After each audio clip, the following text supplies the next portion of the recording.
ഇന്നലെ KSU നേതാക്കന്മാരെ തലയിൽ തുണിയിട്ട്, കറുത്ത തുണിയിട്ട് കയ്യാമം വെച്ച് കോടതിയിൽ ഹാജരാക്കി. അവർ തീവ്രവാദികളാണോ, കൊടും കുറ്റവാളികളാണോ? എവിടേക്കാണ് പോലീസ് പോകുന്നത് കേരളത്തിൽ? അപ്പോൾ രാജാവിനേക്കാൾ വലിയ രാജഭക്തി കാണിക്കുന്ന പോലീസ് ഉദ്യോഗസ്ഥന്മാർ ഈ സേനയിലുണ്ട്.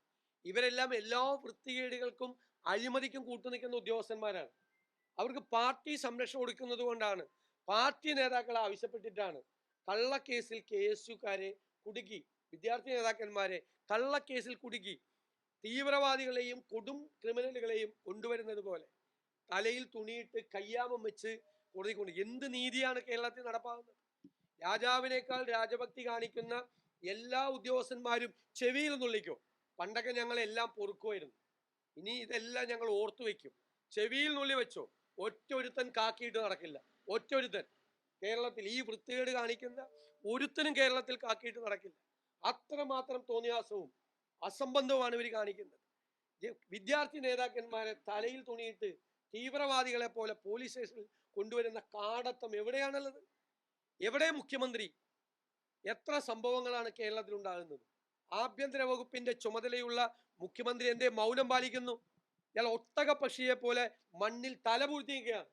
ഒരു ഭരണാധികാരിക്ക് ചേർന്നതല്ല നിങ്ങളുടെ ഈ മൗനം. നിങ്ങൾക്ക് ഭയമാണ് സംസാരിക്കാൻ, നിങ്ങൾക്ക് പേടിയാണ് സംസാരിക്കാൻ. നിങ്ങൾക്ക് ധൈര്യമുണ്ടെങ്കിൽ നിങ്ങൾ വന്ന്, ഈ സംഭവങ്ങൾ ഉണ്ടായത് നിങ്ങളുടെ വകുപ്പിലാണ്, ഈ വൃത്തികേടുകൾ നടന്നിരിക്കുന്നത് നിങ്ങളുടെ വകുപ്പിലാണ് മുഖ്യമന്ത്രി, ഈ തോന്നിയാസം മുഴുവൻ നടക്കുന്നത്. കേട്ടുകേൾവിയില്ലാത്ത വൃത്തികേടുകൾ കേരളത്തിൽ പോലീസിന്റെ പേരിൽ അരാജകത്വവും അതിക്രമവും നടക്കുന്നത്.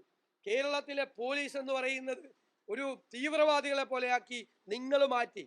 നിങ്ങളുടെ ഇച്ഛാനുസരണം അവരെ പ്രവർത്തിക്കാൻ വേണ്ടി, നിങ്ങളുടെ പാർട്ടിക്കാരുടെ തോന്നിയാസത്തിന് കൂട്ടുനിൽക്കാൻ വേണ്ടിയിട്ട് നിങ്ങൾ ഈ കേരള പോലീസിനെ നിങ്ങളെ തകർത്ത് തരിപ്പണമാക്കി. ഇതിന് നിങ്ങളെ കൊണ്ട് ഞങ്ങൾ ഉത്തരം പറയിക്കുക തന്നെ ചെയ്യും. ഞങ്ങളുടെ കുഞ്ഞുങ്ങളെ തീവ്രവാദികളെ പോലെ തലയിൽ തുണിയിട്ട്, കറുത്ത തുണിയിട്ട് കയ്യാമം വെച്ച് കോടതിയിൽ കൊണ്ടുവന്നതിന് ഞങ്ങൾ മറുപടി പറയിപ്പിക്കും. 51 വെട്ടുവെട്ടി ചന്ദ്രശേഖരനെ കൊന്ന പ്രതികളെ നിങ്ങൾ 5 സ്റ്റാർ ഹോട്ടലിൽ കൊണ്ടുപോയി മദ്യവും ഭക്ഷണവും മേടിച്ചു കൊടുത്തു.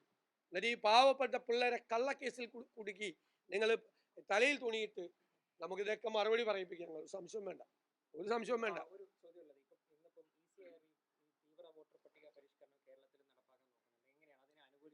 ഇത് ഞങ്ങൾ അതിശക്തമായി ഞങ്ങൾ എതിർക്കും. കാരണം ഇത് നീതിപൂർവമായ സത്യസന്ധമായ തെരഞ്ഞെടുപ്പിന് എതിരായിട്ടുള്ള BJPയുടെ തന്ത്രമാണ്. BJPയുടെ തന്ത്രമാണ്. എന്തിനാണ് വോട്ടർ പട്ടിക 2002 പോകുന്നത്? 52 ലക്ഷം പേരുടെ വോട്ട് ചേർക്കേണ്ടി വരും. കേരളത്തിൽ എന്താണ് നടക്കുന്നത്? ഈ എത്ര ശ്രമകരമായ കാര്യമാണ്. എത്ര അർഹതയുള്ളവർക്ക് വോട്ട് ചെയ്യാൻ പറ്റാതെ പോവും. 52 ലക്ഷം പേരുടെ, ഇനി ചേർക്കാനുള്ളവരുടെ കൂടാതെ 52 ലക്ഷം പേർ യഥാർത്ഥത്തിൽ ഇപ്പോൾ വോട്ടർ പട്ടികയിലുള്ള കഴിഞ്ഞ നിയമസഭാ തെരഞ്ഞെടുപ്പുകളിലും പാർലമെന്റ് തെരഞ്ഞെടുപ്പുകളിലും കഴിഞ്ഞ 23 വർഷമായി വോട്ട് ചെയ്യുന്ന ആളുകൾക്ക് ഒരു സുപ്രഭാതത്തിൽ വോട്ടർ പട്ടികയിൽ പേരില്ലാതാകുന്ന മായാജാലമാണ് SIR എന്ന് പറയുന്നത്. അതിനെ ഞങ്ങൾ ശക്തിയായി എതിർക്കും. അതിനെതിരായി ഞങ്ങൾ ശക്തിയായ പ്രക്ഷോഭം ബീഹാറിൽ എന്നതുപോലെ കേരളത്തിലും സംഘടിപ്പിക്കും. ഒരു സംശയവും വേണ്ട. NM വിജയന്റെ കുടുംബം വളരെ രൂക്ഷമായ വിമർശനമായി രംഗത്തെത്തിയിട്ടുണ്ട്. ജീവിതം തകർത്ത പാർട്ടിയാണ് കോൺഗ്രസ്, KPCCക്ക് മുന്നിൽ നിരാഹാരം ഇരിക്കുമെന്നുള്ള പ്രതികരണമാണ് അവർ മാധ്യമങ്ങൾക്ക് മുന്നിൽ നടത്തുന്നത്. ഏത് NM വിജയന്റെ കുടുംബം? ഇവിടുത്തെ അത് അവിടുത്തെ വയനാട് ജില്ലാ കമ്മിറ്റിയും KPCCയും അതിനാവശ്യമായ, കുടുംബത്തിന് ആവശ്യമായ സഹായങ്ങൾ കൊടുത്തിട്ടുണ്ട്. ബാക്കി വിശേഷങ്ങൾ എനിക്കറിയില്ല, ഞാൻ അന്വേഷിച്ചിട്ട് പറയാം.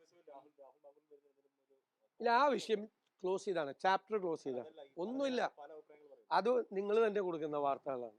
ആരും ഞങ്ങള് പറയേണ്ട അഭിപ്രായം KPCC പ്രസിഡന്റ് ഉചിതമായ സമയത്ത് പറഞ്ഞിട്ടുണ്ട്.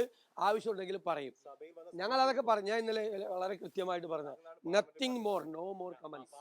ഇന്നലെ പറഞ്ഞല്ലോ.